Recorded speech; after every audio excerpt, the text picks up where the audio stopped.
لا يعني كنا بنتريق على العبيد والجو دوت. تمام.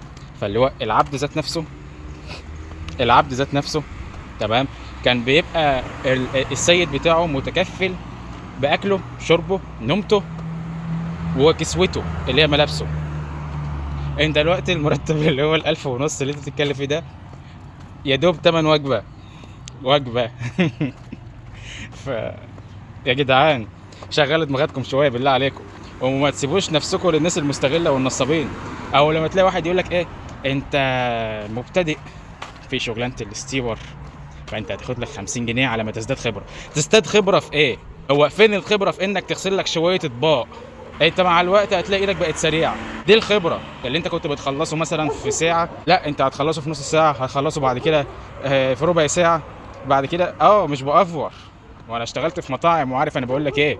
فانت لما تيجي تحسب مرتبك، حتى خش اسال كده شات جي بي تي، قول له وانا دلوقتي لما احسب مرتبي احسبه بناء على ايه؟ هيقول لك مثلا مصاريفك، الدخل بتاعك، اكلك، شربك، ايجارك، فواتيرك، ويكون في نسبه المدخرات كمان. يعني كنت اسمع الناس بتوع الاستثمار والحاجات ديت يقول لك ايه، انت لو مرتبك مش بيطلع لك فائض استثمار، فائض للادخار او الاستثمار، فانت الشغلانه ديت ما تنفعش معاك. بس كده احسبها وعرفني في التعليقات، قول لي انت بتاخد كام وهل المرتب ده بيكفيك ولا لا. شرفت بمعرفتكم يا جماعه، سلام.